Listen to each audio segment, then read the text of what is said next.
Ya, Assalamualaikum warahmatullahi wabarakatuh. Balik lagi bareng gue Saiful Aziz. Di kesempatan kali ini gue mau bercerita tentang apa yang terjadi saat gue naik Gunung Slamet.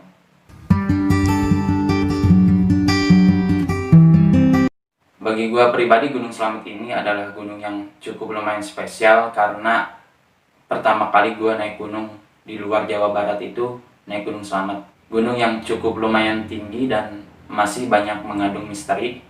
Sebenarnya gue ke Gunung Slamet ini jauh sebelum gue naik Gunung Ciremai dan Gunung Sindoro seperti video-video sebelumnya. Gue ke Slamet pada 11 Mei 2018, mungkin sekitar 2 tahun yang lalu. Dulu gue ke Gunung Slamet bareng kawan-kawan di Adventure Time. Jadi Adventure Time ini salah satu komunitas pecinta alam yang ada di Cario Bogor. Mungkin lebih tepatnya tempat kumpulnya anak-anak muda yang ada di Cariu dan sekitarnya. Bukan hanya soal tentang naik gunung sih, tapi terkadang aktif juga di bidang-bidang sosial seperti membantu bencana dan lain-lain. Bisa kalian cek Instagramnya, gue taruh di deskripsi. Gue berangkat dari kediamannya teman gue di Adventure Time, namanya Pikri. Karena waktu itu kami kumpul di rumahnya si Pikri menuju stasiun Pasar Senen, karena kami akan naik kereta Serayu Purwokerto Ekonomi. Kami berangkat setelah asar naik mobil dan sampai di stasiun Pasar Senen sekitar jam 8 malam. Kami sholat isya terlebih dahulu dan setelah selesai kami check-in karena pada waktu itu tiket udah dipesan sebelum kami berangkat. Jadi tinggal cari tempat duduk dan setelah tak lama kita dapat tempat duduk, kereta yang kami naikin pun berangkat. Dari sini petualangan pun dimulai.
Setelah kurang lebih 11 jam di kereta, akhirnya kami pun sampai di tujuan kami, yaitu stasiun Purwokerto.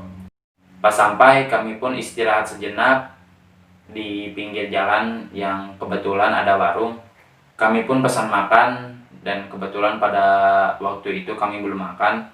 Dan tak lama setelah itu, seorang calo menghampiri kami karena ya tidak aneh lagi di tempat-tempat seperti di terminal dan stasiun banyak calo. Dan terkadang mereka suka mengiming-imingi agar kita menuruti apa kata mereka.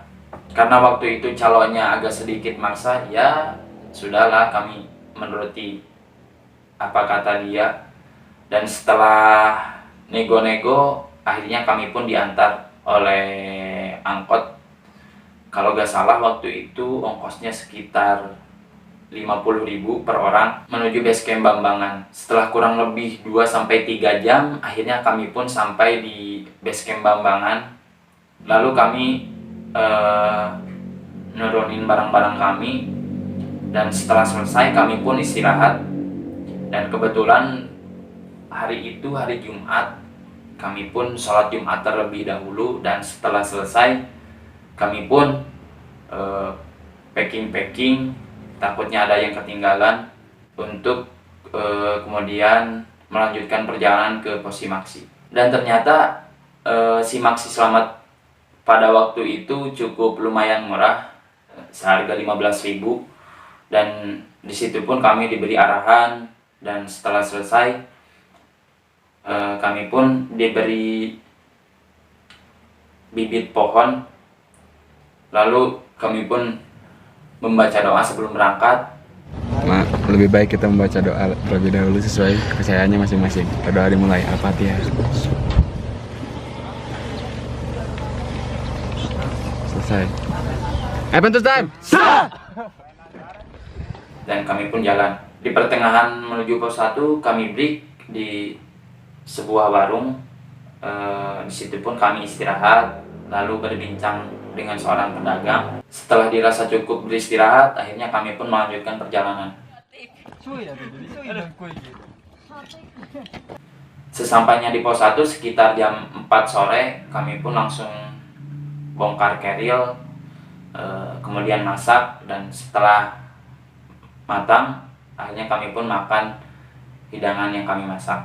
Setelah selesai makan, lalu istirahat lagi sejenak, ngerokok, ngopi, dan setelah itu kami melanjutkan perjalanan. Di pos 2 kami tidak beristirahat lama seperti pos sebelumnya. Kami cuma istirahat tak lama, kemudian lanjut lagi perjalanan. Dan sekitar jam 6 sore kami sampai di pos 3 Pondok Cemara. Di situ pun kami kembali istirahat. Setelah beristirahat, kami melanjutkan perjalanan. Dan di pos 4 terjadi sesuatu yang bikin bulu kuduk gue merinding. Di situ teman gue namanya Ilsad. Saat di pos 4 seperti ada yang aneh. Mungkin kawan-kawan bisa search tentang cerita mistis di Gunung Slamet, atau bagi kawan-kawan yang mungkin sudah tahu tentang cerita mistis di Gunung Slamet itu, ya tidak aneh lah. Jadi di pos 4 ini katanya tempat yang masih kental akan aura mistis. Banyak cerita-cerita pendaki yang ditemui oleh sosok yang tak kasat mata dan bahkan disesatkan di perjalanan. Apalagi waktu itu kami melakukan pendakian di malam hari. Di situ si Irsad pun nangis. Gua pun kaget dong, teman-teman yang lain pun sama. Gua langsung baca ayat kursi, dan di situ pun kami bingung antara mau melanjutkan perjalanan atau stop di pos 4. Karena kalau kami melanjutkan perjalanan, takutnya terjadi sesuatu yang lebih parah, dan di sisi lain pun kami bingung kalau harus mendirikan tenda di pos 4 Samarantu, karena sebagian teman-teman yang ikut pun tahu tentang cerita mistis di Gunung Slamet, dan dari bawah pun kami tidak direkomendasikan untuk mendirikan tenda di pos 4. Dan terpaksa kami pun melanjutkan perjalanan, dan alhamdulillahnya kami pun sampai di pos 5 Samyang Rangkah, ketinggian 2795 mdpl. Kami pun langsung mendirikan tenda, dan lagi kali ini bagian teman gue si Fikri, dia terkena gejala hipotermia, tubuhnya menggigil.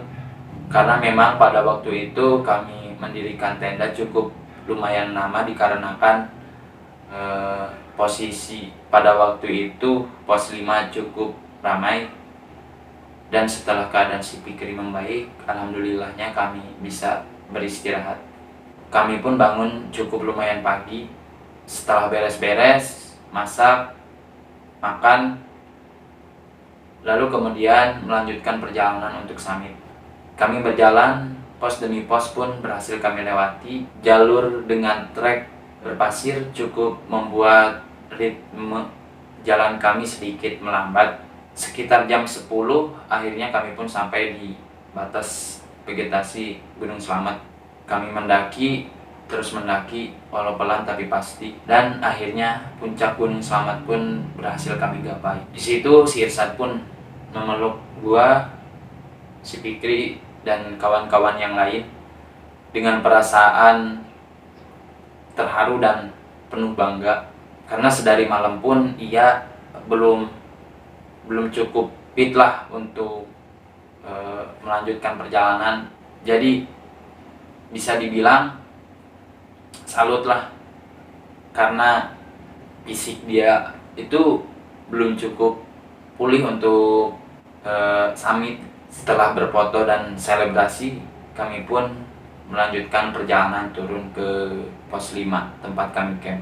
Dan seberes istirahat, kemudian packing, akhirnya kami pun melanjutkan perjalanan turun. Cerita tak sampai di sini. Coba kalian saksikan video berikut.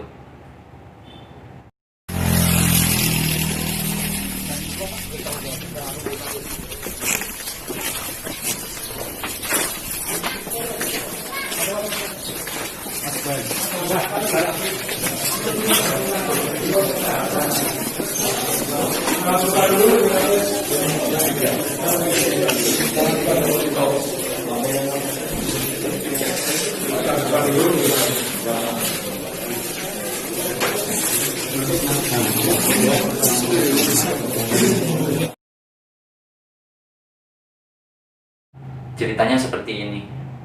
Saat kami di perjalanan, di pertengahan pos 3 dan pos 4 itu, kami bertemu dengan 2 orang pendaki. Yang satu sehat, yang satunya sakit. Dan kelihatannya mereka pun membutuhkan pertolongan. Lalu di situ kami pun menyapa. Tetapi 3 kali menyapa, kami tidak dijawab, tidak ada sautan dari mereka. Dan setelah berhasil kami sapa, ternyata 2 orang pendaki ini memiliki keterbelakangan. Yang satu tunawicara dan yang satu lagi tunarungu. Dan yang sakit ini tunarungu. Di sini kami berinisiatif untuk menolong mereka. Kami tuntun langkah demi langkah, tetapi sekitar 8-10 meter dia jatuh. Kemudian kami semua break, kami ikuti, tetapi lama kelamaan di situ kami pun kesal gitu, karena memang pada waktu itu posisi udah hampir maghrib, karena kami tidak mau bertemu malam lagi di trek, dan 2 orang dari kami pun sedang sakit gitu. Jadi serba salah. Dan setelah dipaksa, akhirnya kita pun sampai di pos 3. Dan di situ awalnya kami mau menolong mereka sampai menuju base camp, tetapi situasi tidak memungkinkan. Akhirnya kami pun cuman bisa menolong di pos 3. Di situ kami membuatkan mereka tenda dan memberi makanan. Bahkan kami pun menitipkan ke pendaki-pendaki lain supaya memperhatikan mereka gitu, karena posisinya mengkhawatirkan. Setelah itu kami turunlah, dan alhamdulillahnya kami sampai di base camp. Dan di base camp kami sampaikan kepada penjaga bahwasannya di pos 3 ada 1 orang yang sakit dan memerlukan pertolongan segera. Tetapi tanggapan dari base camp hanya menanyakan jumlah anggotanya dan tidak langsung mengambil langkah untuk segera menolong mereka. Di situ pun kami tidak bisa apa-apa. Gue sedikit kesel gitu, karena ini tuh genting, berhubungan dengan nyawa seseorang. Seharusnya pihak pengelola sigap dalam memperhatikan hal-hal semacam ini. Dan saat kami menuju perjalanan pulang ke Bogor, kami pun mendengar kabar di salah satu akun di media sosial bahwasannya terjadi seperti itu. Dan di situ pun kami sedih gitu. Orang yang pada waktu itu kita tolong ternyata tidak tertolong. Kami sedih, turut berduka cita. Dari cerita ini, pembelajaran yang dapat kita ambil adalah jangan Mendaki asal mendaki, jadilah pendaki yang bijak, jangan pendaki yang bodoh. Mungkin sekian, kurang dan lebihnya mohon dimaafkan. Terima kasih. Wassalamualaikum warahmatullahi wabarakatuh.